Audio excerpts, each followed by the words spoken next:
edition of Trucker Q&A, except this one is just going to be a single question Trucker Q&A.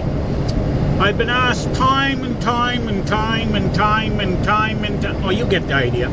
Have you ever been an owner-operator? Would you consider going owner-operator? What do you think about being an owner-operator?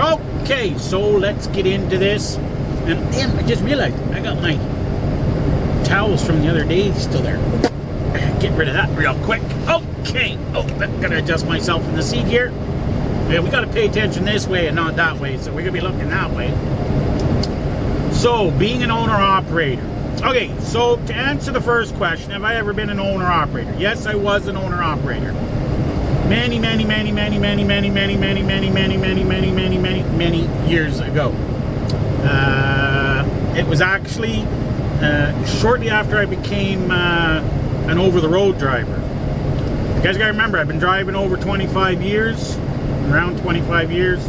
I've been driving commercial vehicles since I was 18. I'm 48 now, so you guys can do the math, okay? Better turn that off so we're not interrupted. But big trucks, when I got my Class A license, 25 years. I've only been driving over the road for 18. And that is cross-border between Canada and US, the long crap. So, and it was about a year and a half after I started that I became an owner-operator. The company I was working for was getting rid of all their company trucks. I was given the option to get one of them.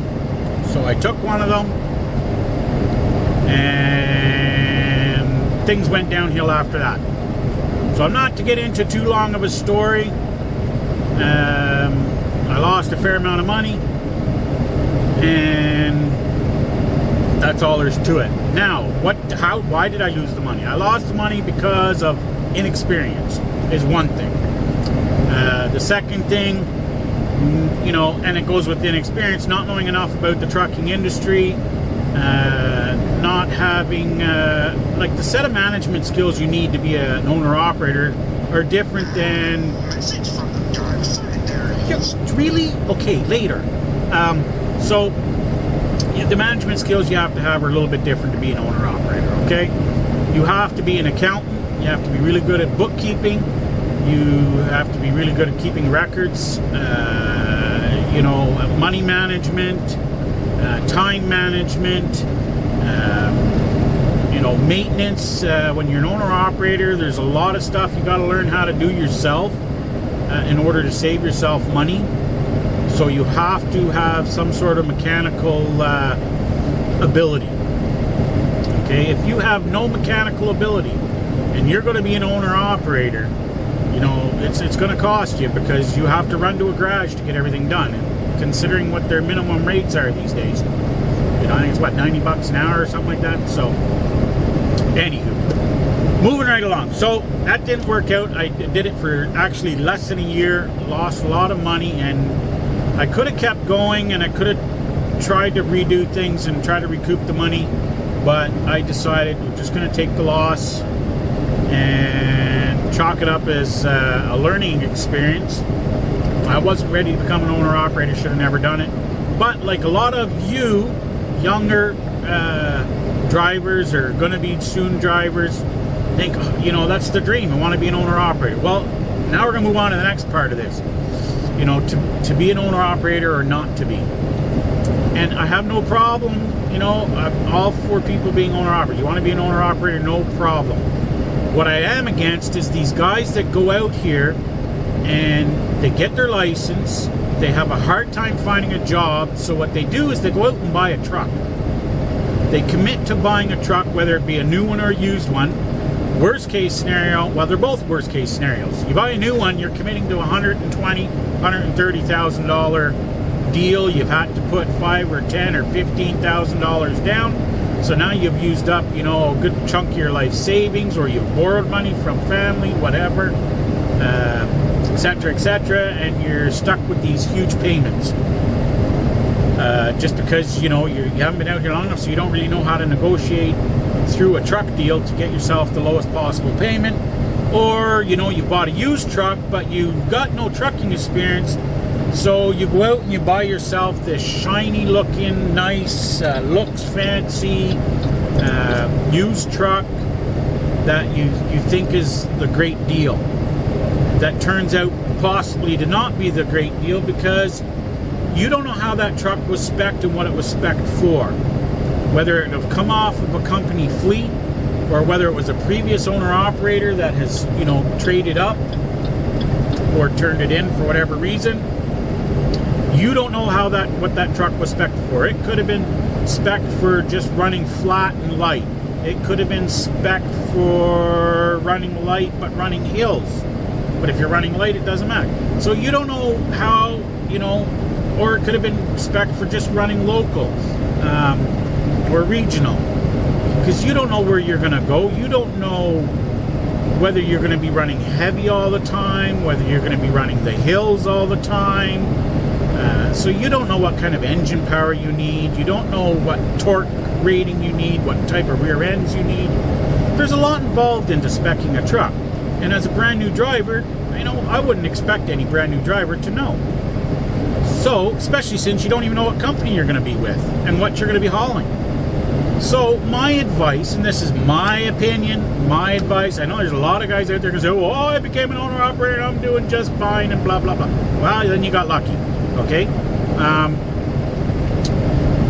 Go out there, get a job, drive trucks for, and I know some guys are going to disagree with me, I'm going to put it lower. For me, 5 years. Do it for 5 years. But, okay, get at least a minimum 3 years in. This way, you're going to have a little bit of a feel for the industry. I mean, your first year or two is going to be such a learning curve to begin with. You're not going to have time to even try to learn about being an owner-operator. You're just going to be learning how to be a driver. You know, getting to know the roads, getting to know the cities, getting to know traffic patterns, getting to know how to read traffic patterns, getting to know the feel of the truck, you know, knowing how if it feels heavy or not heavy, whether you can tell whether it's ass heavy or front heavy, you know, whether you should scale the load, you know, just getting to know your equipment, knowing the roads, knowing the feel of everything, knowing customers, knowing shipping and receiving routines. You know, it's going to take you a little while. That's not something you're going to learn overnight. And anyone who goes out there and their first says, oh, well, you know, I've been out here 2 weeks and I know exactly what I'm doing. You know, bite me. And that's a little bit of an exaggeration, 2 weeks. You know, even 1 year's young. And I know there's a couple out there that are just so gung-ho to do it. And, you know, all right, you know, but don't say I didn't warn you. If something goes wrong, and a lot of guys say, well, my company's screwed. They always come up with excuses. The company this, the company that, or the truck was a piece of junk, and this and that, blah, blah, blah, blah, blah. You know what? If you fail at being an owner-operator, it's because of you. Okay? There is no other reason. A good owner-operator learns how to manage every aspect of being an owner-operator to the point where they make money. Okay? Because nobody's out here to not make money. And if you stick with a company where you're not making money, then you're to blame. You need to get out and get somewhere where you can make money. That's all there's to it. And that's the thing, is knowing your costs. That's part of being an owner-operator too, knowing all your fixed costs. And a lot of you guys that have been out here a while know exactly what I'm talking about. Okay, your fixed costs being your salary, truck payments, insurance, plates. You know, there's all kinds of different fixed costs out there that are going to come out every month, no matter what. Whether you turn 1 mile or whether you turn 10,000 miles in a month. Okay, and so this is all stuff you got to learn. So my advice is go out there, learn how to be a truck driver first. Go out there, learn the roads, learn every aspect about being a truck driver the first couple of years. Then the next couple of years, start learning to, you know, take your company truck and find a good company. You know, you get on with the first company, may not be a good company, and then the next company, then you find a really good company that you're on with, and you've been a company driver with them for a while, You've learned their lanes, you've learned their routes, you know what customers they have. You can see by being a company driver how much fuel the trucks are burning, what kind of fuel mileage you're going to be getting, how much weight you're going to be hauling. Are you hauling in the hills? Are you hauling on the flats? Are you doing lots of city driving? You know, you get to learn all this, so you're going to know what you're... Oh, would you please stop? I am busy, for God's sakes. People, why do they email me this early? Don't they know I'm trying to do a trucker Q&A 101 type thing? For God's sakes. Okay, so we're getting on in time here. I don't want to drag this out to be an hour-long freaking thing. So yes, what the hell was I saying? Okay, yeah, so yeah, learn to be the company driver, and you get on with a good company. Now you're starting. God darn it, man! Jeepers creepers! Here, hush up. I'm muting you. There, I got the power. So learn to be a good company driver, and then as the company driver, you found the company that you're a company driver with that you see is good. They have good owner operator rate, so now you can use their company vehicle to test out what it would be like to be an owner operator. So now you just keep a book and a ledger, whatever, notes on every expense that you do on the road, and do it for a year at least. That way you get an idea for the full year. So you know what they pay their owner operators. You'll find out what their fuel surcharge is. Like with Celadon here, every Friday they send us I think it's Thursday or Friday, whatever. Every week they send us a message saying, and even though I'm a company driver, it comes fleet-wide, what the fuel surcharge is and what the exchange rate is. Okay, because Canada, US type deal. But more importantly, the fuel surcharge. I know what the base rate is. I know what the fuel surcharge is. I know what the company takes off. Like they pay everything except for the heavy vehicle tax. So that's an expense that I would have. And we don't need, we need bobtail insurance, but they pay for it. So anyway, but then there's the health insurance and stuff like that. So I can tell what I would make, oil changes, repairs, downtime, the little expenses such as washer fluid, oil, any little parts, bulbs, anything that you buy for the truck. So for that year, you can put together a list of all the expenses, and you can write down, you'll see exactly what you're fueling, how much fuel costs, and how much you would be spending. You do that for a year, and then balance it against what you would have made had you been an owner-operator, and you'll have an idea of what you would make. Now, you got to remember, out of that, you got to figure out what a truck payment would be. And that's very easy to do, calling up like Aero Trucks or any of them. They tell you their advertisement, pay this much a month, this much a month. Depending whether you get new or used, you can figure it out with the taxes roughly what a new truck was going to cost you per month. And remember, add in interest and tax, etc. So get an idea of over a 5-year period what you'd be paying for a truck. Whether it be $1,000 a month, whether it be $2,000 a month for a new truck. $2,100, $2,200, or $1,000 or $1,100 for a used truck a month. These are all things you got to factor in. Remember, used truck may cost you a little bit more in maintenance too. Okay.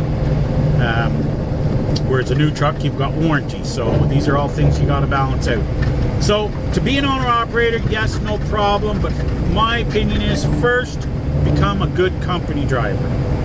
Learn the business, learn all the ropes, all that you have to know. And as a company driver, you don't have the added worry of, am I going to be able to make my truck payment next month? Whereas if you're new and you go out and buy a truck and all of a sudden you get on with the company and all of a sudden you realize, crap, this is not really such a good company, and I'm not making any money. As a matter of fact, you'd be losing money. And then that's just going to hurt you, and it's not really giving yourself a fair chance. So, we've gone on and off, blah, blah, blah. I've rambled. Okay, be an owner-operator, yes, go for it, follow that dream. However, be a company driver first. Go a minimum 3 years. Okay, 5 years would be better, but okay, 3 years. I'm not even going to say 2. 2's not long enough. 3 years minimum as a company driver before you even start to look to buy a truck. All right, so And I'm leaving that question blank because I've been asked that question by many people so far. So this is just a blanket Q&A covering to be an owner-operator or not to be an owner-operator. I hope that helped some of you with what I've just said. Again, it's my opinion. Some of you may disagree, that's fine, but that's what I think. I see too many new guys out here that unfortunately fail within their first year, and they lose their life savings, or they borrowed from family and now they've lost that and they can't pay them back, and it's not a good picture all around. There are some cases, yes, where the people succeed, but you know what, don't do it to yourself, okay? So anyway, that's it for this particular Q&A. To be an owner operator or not to be an owner operator. Talk to you soon.